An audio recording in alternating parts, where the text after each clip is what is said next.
On Monday, the build back better infrastructure build was is supposed to get passed. Based on the House would say the 27th is their deadline.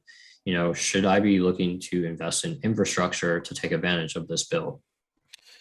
Yeah, I think a couple of things. You got to be a little careful investing in something that might happen on a political basis because you're right. They put a line in the sand, so to speak, that they wanted the infrastructure bill passed by the 27th, which is Monday.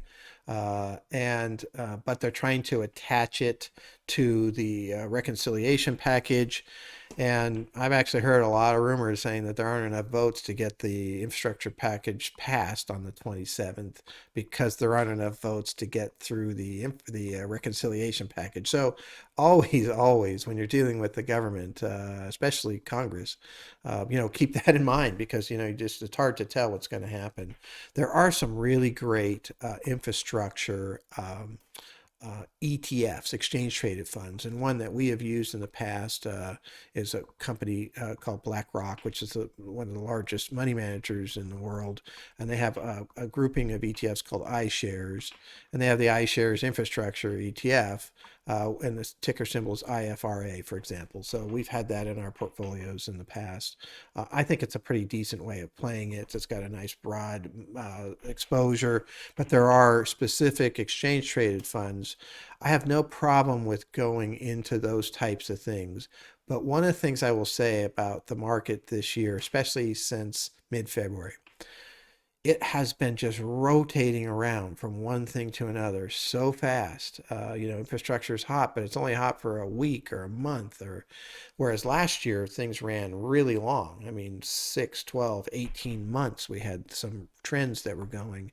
And this year the trends have been so short that unless you're a day trader and a good one, who knows what's going to happen, you're really not benefiting by very much. And just buying the entire S&P 500 or buying the entire stock market like the Vanguard Total Stock Market Index, for example. Actually, that's what we're doing now because of the fact that the trends aren't happening. Because what will happen is when they pass that infrastructure bill, I suspect there'll be a pop in the overall market. And you might make more pop in that infrastructure piece, but this year you can't guarantee that that trend's going to last for very long. The other issue about infrastructure in terms of buying in on a trend is that that bill is an 8-year payout bill. And so those companies are not going to get the money on Monday. So it's going to take a long time for that to come through to earnings. And that's another whole nother process is who's actually going to get the money. And that is why I like to buy a whole basket, the exchange traded funds. You buy a whole bunch of different stocks that fit in those categories. And infrastructure as a whole, even globally, is a great investment. But at this point in time, honestly, I would be looking at just what's going on in the total stock market, being well invested there so that when those packages do pass, and they will pass at some point, in my opinion, then you would probably see a really nice, return come out of that whole stock market and not have to guess that it's going to come through this group of companies because that isn't working very well this year.